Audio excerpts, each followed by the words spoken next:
Hi, welcome to Amrutanjan cooking channel. ಇವತ್ತಿನ ದಿನ ನಾವು ಈರುಳ್ಳಿ ಗೊಜ್ಜನ್ನ ಮಾಡ್ತಾ ಇದ್ದೀವಿ.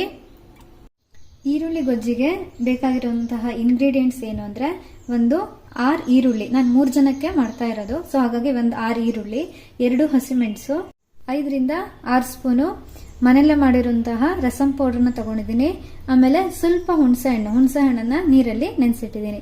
ಫಸ್ಟ್ ಇವಾಗ ಈರುಳ್ಳಿ ಮತ್ತೆ ಹಸಿಮೆಣಸನ್ನ ಸಣ್ಣಗೆ ಹೆಚ್ಕೊಬೇಕು. ಈರುಳ್ಳಿ ಮತ್ತೆ ಹಸಿಮೆಣಸನ್ನ ಸಣ್ಣಗೆ ಹೆಚ್ಕೊಂಡಾಗಿದೆ. ಇವಾಗ ಗ್ಯಾಸ್ ಹಚ್ಚಿ ಎಣ್ಣೆ ಬಾಣಲಿನ ಇಟ್ಟಿದ್ದೀನಿ. ಇವಾಗ ಇದಕ್ಕೆ 2 ಸ್ಪೂನು ಕೊಕೊನಟ್ ಆಯಿಲ್ ಅನ್ನ ಹಾಕಿದ್ದೀನಿ. ಇದು ಕಾದಿದೆ. ಇದಕ್ಕೆ 1 ಸ್ಪೂನ್ ಉದ್ದಿನ ಬೇಳೆ ಹಾಕ್ತಾ ಇದ್ದೀನಿ. ನೆಕ್ಸ್ಟ್ 1 ಸ್ಪೂನ್ ಸಾಸಿವೆ ಹಾಕ್ತಾ ಇದ್ದೀನಿ. ನಂತರ ಒಂದು ಅರ್ಧ ಸ್ಪೂನ್ ಜೀರಿಗೆ.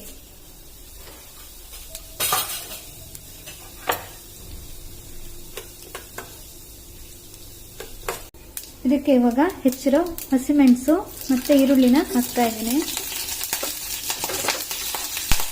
ಒಂದು 7-8 ಎಸಳು ಇದಕ್ಕೆ ಬೇವಿನ ಸೊಪ್ಪು ಹಾಕ್ತಾ ಇದ್ದೀನಿ.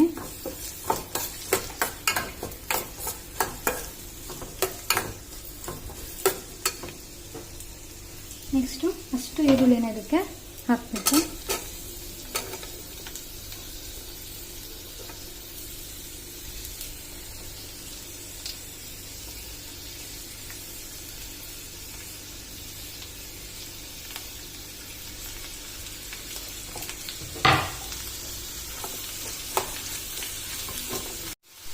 ಸಾಲ್ಟ್ ಅನ್ನು ಹಾಕ್ತಾ ಇದ್ದೀನಿ.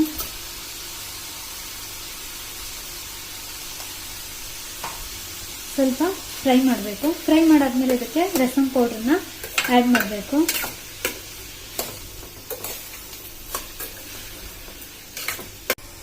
ಇವಾಗ ಇದಕ್ಕೆ ರಸಂ ಪೌಡರ್ನ ಆಡ್ ಮಾಡ್ತಾ ಇದ್ದೀನಿ.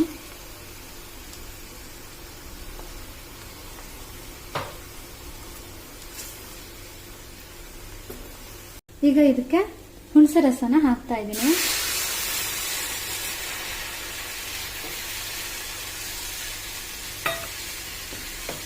ಚೆನ್ನಾಗಿ ಇದು ಹುಣಸೆ ನೀರಿಗೆ ಕುದಿಬೇಕು.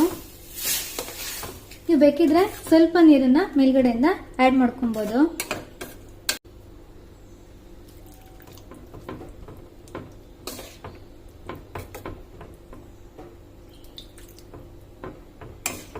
ಇದಕ್ಕೆ ನಾನು 3 ಸ್ಪೂನ್ ಬೆಲ್ಲನ ಆಡ್ ಮಾಡ್ತಾ ಇದ್ದೀನಿ. ಉಪ್ಪು ಹುಳಿ ಖಾರ ಚೆನ್ನಾಗಿ ಮಿಕ್ಸ್ ಆಗಬೇಕು.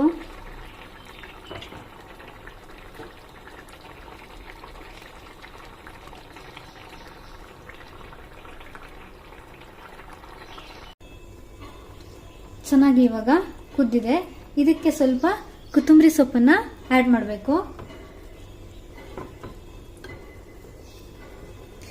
ಇದಕ್ಕೆ ಉಪ್ಪು ಹುಳಿ ಖಾರ ಕರೆಕ್ಟ್ ಆಗಿ ಬೀಳ್ಬೇಕು. ಮತ್ತೆ ನೀವು ಸಾರ್ ಪೌಡರ್ನ ಹಾಕಿ ಸ್ವಲ್ಪ ಚೆನ್ನಾಗಿ ಫ್ರೈ ಮಾಡ್ಕೊಳ್ಳಿ. ಹಸಿ ವಾಸನೆ ಎಲ್ಲ ಹೋಗ್ಬೇಕು. ಚಪಾತಿ ಜೊತೆಗೆ, ಅನ್ನದ ಜೊತೆಗೆ ತುಂಬಾ ಚೆನ್ನಾಗಾಗುತ್ತೆ ಇದು. ಆಗಿದೆ. ಇವಾಗ ಗ್ಯಾಸ್ ಅನ್ನ ಆಫ್ ಮಾಡಿದ್ರೆ ಆಯ್ತು.